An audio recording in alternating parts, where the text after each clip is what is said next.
Hey, welcome to My Mama Summer. My name is Aimee Devlin. I'm an unconventional millennial mother living abroad, building a business and raising children while stepping into who she's meant to be. This podcast is an audio version of my newsletter, which you can find at mymamasummer.com. The episodes are short, wholehearted reflections of my life as a mother, business owner, and everyday human committed to being the best she can be. Pop in your headphones, grab a cuppa and a cookie, and take this time to just be with me.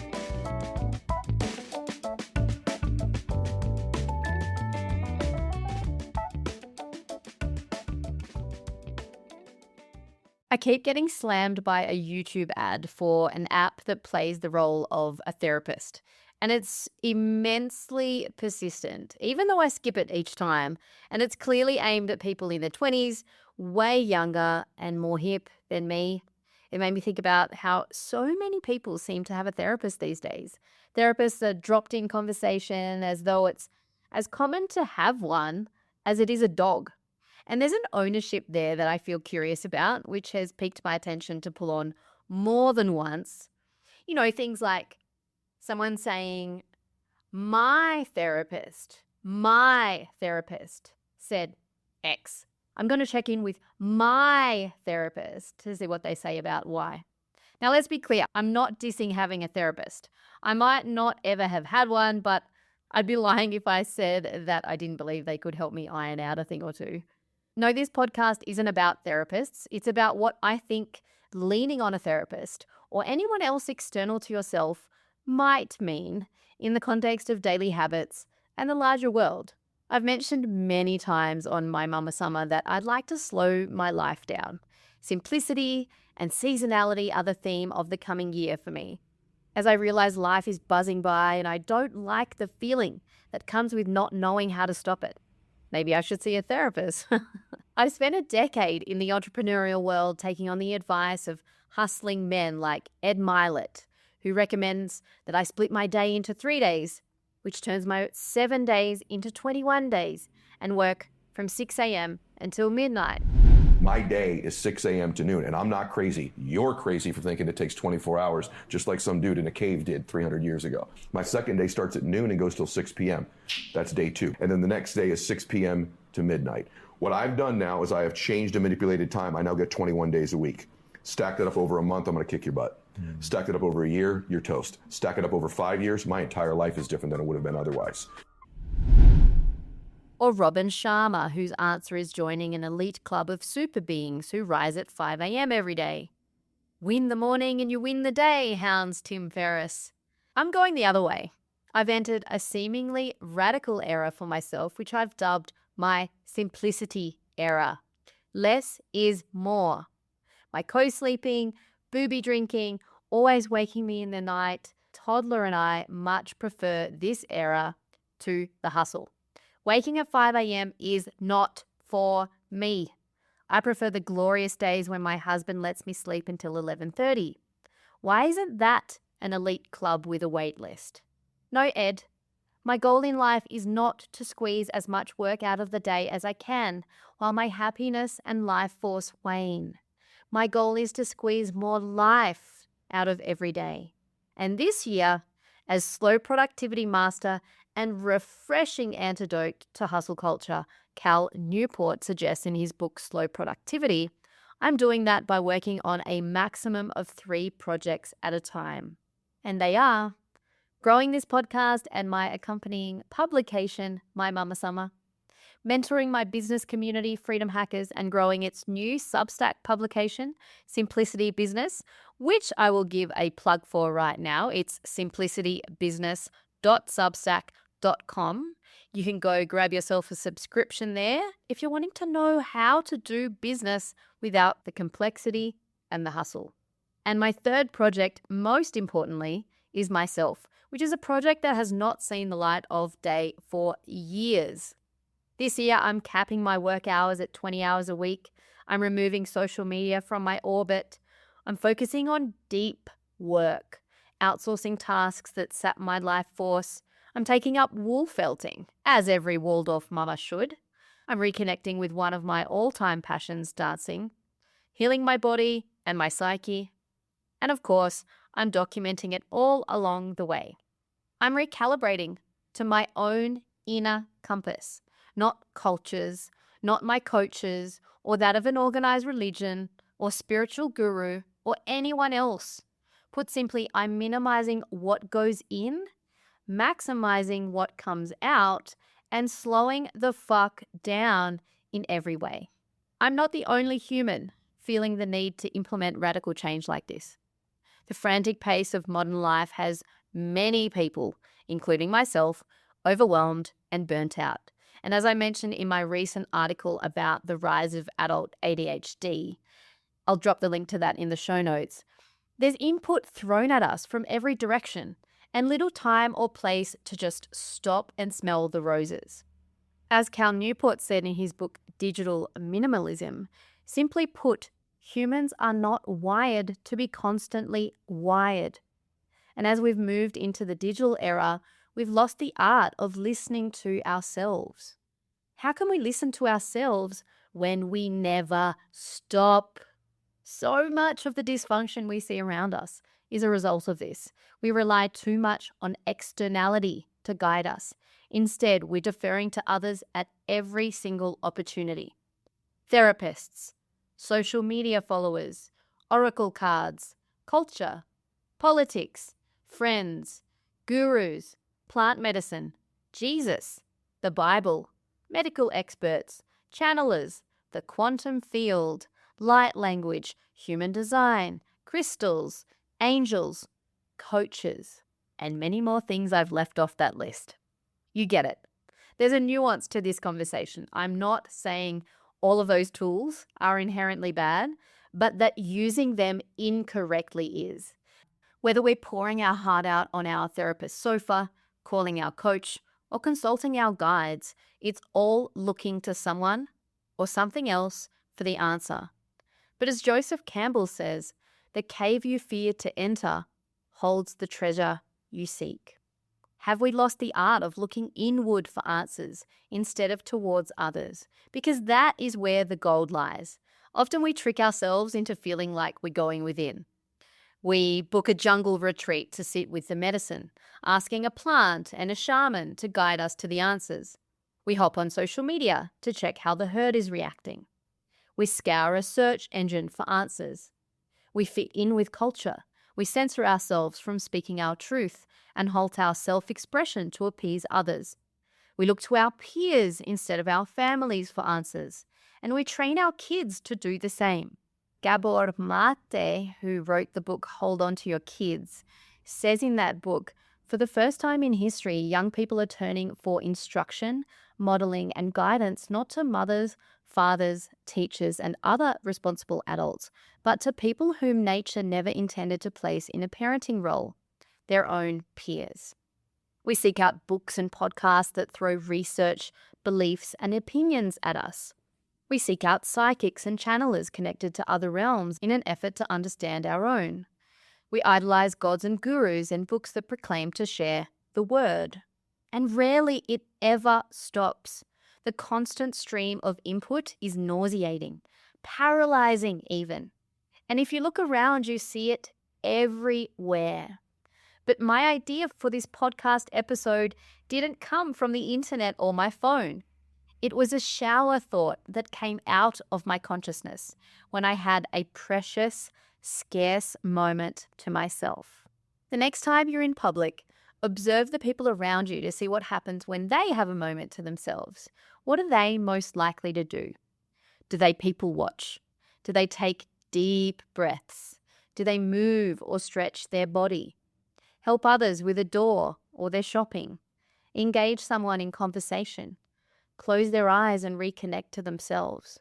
No, they probably take out their phone and start tapping on apps. When they get bored of the first one, they'll exit and enter a new one, entering world after world after world, plugging in input after input after input. Is it an addiction? A coping mechanism? Escapism? A habit? Time for ourselves? Are we trying to prevent FOMO, the fear of missing out? Are we seeking connection? Zoning out? Is it revenge, bedtime, procrastination, false productivity? Are we afraid of boredom? It's all of these things. And the result is the demise of the internal compass. Let's check out the smartphone's role in our devolution. Here's a quote from an anonymous university student from the University of Utah in the States. This student says, "My self-loathing is positively correlated to the number of hours I spend using my phone." And he put using in quote marks. In brackets, he's written, "Emphasis on the active using because I feel most days as if my phone has instead been using me. I feel irritable if I don't have my phone in moments of solitude and transition, walking to class, eating lunch, at the gym. I can't explain it, but in these moments I feel like I'm missing a limb. What's more, I feel the uncontrollable desire to keep using when I've picked up my phone." And this is a common complaint from phone users who attempt a digital detox. Without their phone in hand, they feel like something is missing from their life. They think it's their phone, but instead an absence of their incessant, unconscious scrolling and swiping unmasks a gaping hole they never knew existed. A beautiful and uncomfortable diversity of feelings, things, and experiences exist outside of their screen, awaiting their attention. Will they uncover them or snuff them out? When we spend our waking hours plugging ourselves into screens at every opportunity, we rob ourselves of solitude, boredom, walking in nature, reading books and magazines, connecting with others, arts and crafts, thinking, reflecting, and pondering. Constant noise replaces solitude. Maybe we have AirPods in our ears while we walk, the TV blaring while we eat dinner, beats thumping while we work out, an ever-present undercurrent of dissonance and an inability to be present in our environment for fear of missing out on something elsewhere. Mentally, we find ourselves with little inner knowledge and a reliance on the internet for answers to simple questions we once embodied the answers to. We don't trust ourselves anymore. Intuition? What's that? We've outsourced our hearts, our guts, and our brains to Siri, Alexa, and now ChatGPT. Psychologically, we compare ourselves to others we don't even want to be like. We talk ourselves out of reaching for our dreams. Our self-worth takes a beating. As I wrote in a recent article or episode called Scrolling Away Self-Worth, which I'll pop in the show notes. And we stop prioritizing in-person relationships and friendships because we feel like our online ones are sufficient until we realize they aren't. And on a physical level, being plugged in results in an inability for us to concentrate, focus, and complete deep work. It interrupts our circadian rhythm and creates an inability for us to be with ourselves. And then we pass the disconnection, dysfunction, and dysregulation on. As adults give their kids phone access, they reproduce their own habits in children who don't have the context or capacity to understand the repercussions. What happens when kids grow up not understanding the value of solitude? Worse still, where brief moments of solitude, like standing in a line, are so uncomfortable for them, they can't help but reach into their pocket for a quick hit of TikTok.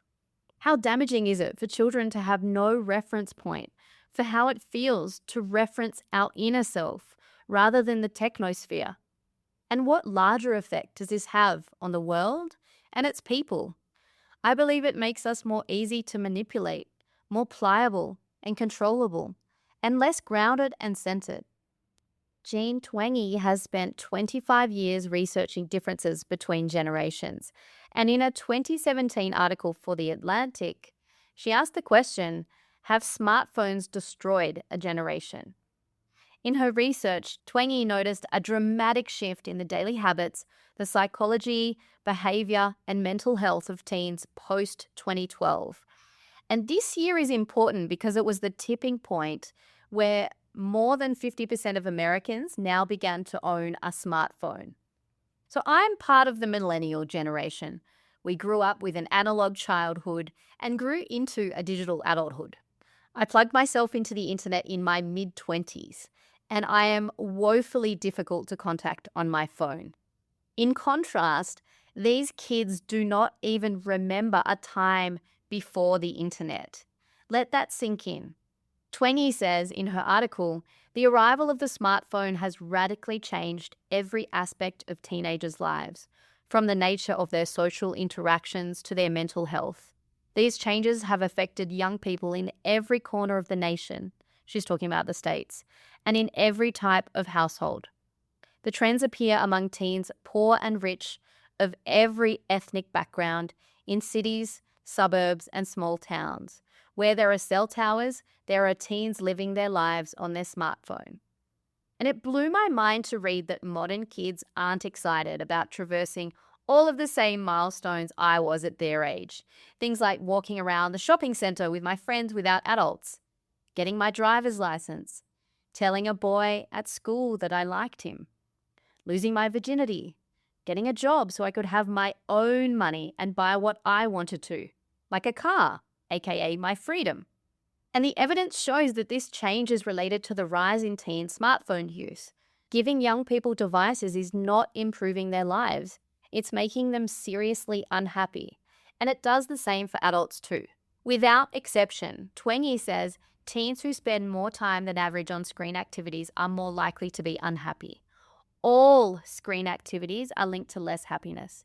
8th graders who spend 10 or more hours a week on social media are 56% more likely to say they're unhappy than those who devote less time to social media. And worse still, teens who spend 3 hours a day or more on electronic devices are 35% more likely to have a risk factor for suicide, such as making a suicide plan. Now, I shuddered reading that. Kids are sitting in their rooms alone on their phones making suicide plans. Parents, we are way off track here. Why are we giving kids phones? Why are we even using phones ourselves? Is it time for a revival of the homing pigeon? Where can I buy myself an owl? Because I'm going to name her Hedwig. Now let's move on to the dangers of distracted parenting. As much as we've spoken about the dangers of devices and screen time for kids here, it's important to shine that light on ourselves and our screen time. Thanks to the omnipresence of devices, many parents suffer from something called continuous partial attention, which is harming our kids even more. Here's a quote from an article I'll leave in the show notes about this topic. Occasional parental inattention is not catastrophic and may even build resilience, but chronic distraction is another story. Smartphone use has been associated with a familiar sign of addiction. Distracted adults grow irritable when their phone use is interrupted. They not only miss emotional cues, but actually misread them. A tuned-out parent may be quicker to anger than an engaged one, assuming that a child is trying to be manipulative, when in reality she just wants attention. Short, deliberate separations can, of course, be harmless, even healthy for parent and child alike, especially as children get older and require more independence. But that sort of separation is different from the inattention that occurs when a parent is with a child, but communicating through his or her non-engagement that the child is less valuable than an email. A mother telling kids to go out and play, a father saying he needs to concentrate on a chore for the next half hour. These are entirely reasonable responses to the competing demands of adult life. What's going on today, however, is the rise of unpredictable care, governed by the beeps and enticements of smartphones. This is the worst possible model of parenting. We are always present physically, thereby blocking kids' autonomy, yet only fitfully present emotionally. And that's the end of the excerpt. For those of us who have built our lives around businesses that require us to be online all the time, it can be challenging to switch off. I found that having rules around which devices I use for what purposes and when to be incredibly rewarding. Some of those guidelines are: I don't have social media or email on my phone. I work only on my laptop for a specific period of time, and when I close it, I'm done. I don't have notifications interrupting my precious time with my daughter, and I usually don't have my phone with me when I'm with my daughter, much to the dismay of many of the people I love who try and contact me regularly. I'm sorry for that. But on the flip side, I'm an absolute delight to meet with in person because when I'm with you, I'm with you. I always want my daughter to know that when she's with me, she is with me, and she is the most important thing at that time. I've added these limits in so I have clear separation between work and life. And even still, those limits are getting a reshuffle and will be tightened this year as I move into my simplicity era. This year, I'm going inward much more than I have before. Previously, I've shared the mentors I'm working with for the year in specific areas. I feel no pull to do that this year. And for better or worse, I'm tuning back into myself as the mentor. Of course, I'll read books, I'll listen to podcasts, and I'll allow ideas to incubate. But first and foremost, I'll combine that information and feeling with my inner knowing. Let it percolate and then come out into the world, infused with a little bit of Aimee. As I see it, this is incredibly important. There's a difference between relying on external factors, all the things I mentioned before, and being externally referenced rather than from the inside. Knowing who we are, how we feel, what we want, and allowing that to project out into the world.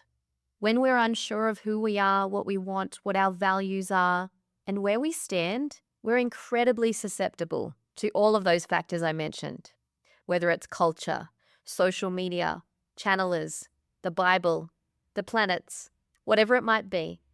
As I move into my simplicity era, I don't want my friends and family to find it hard to contact me, so I'm working on that part of my life. I look forward to noticing more of what matters in life. I plan to make use of a sit spot, as Megan Rose Wilson recommended in her podcast with me, which I'll also pop in the show notes. This is a place where I can watch the daily rhythm and the seasons as they change. I plan to move my body.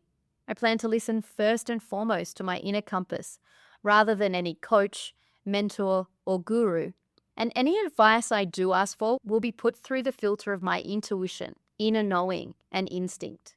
I plan to slow down and welcome solitude into my life, rather than disregard it, as our culture has. I plan to grow my business in accordance with these principles and my values. I plan to share how I feel and what changes for me as this experiment unfolds. I like to imagine a world where we no longer need endless external guidance, inputs, apps, or devices to feel whole. Instead of waiting for that reality, I'm creating it. A simplicity era where intuition, rhythm, and slow living guide my actions. I know the answers aren't out there, they're within. And reclaiming my internal compass is a journey I'm wholeheartedly committed to. And I invite you to do the same. Will you join me? If you enjoyed this episode and like reading as much as you do listening, I would love to welcome you as another subscriber to my newsletter. Head on over to mymamasummer.com to subscribe and let me know what you loved most about this episode. I love hearing your feedback. It's my favorite part of sharing what's on my heart. I'll see you over there. Have a beautiful day.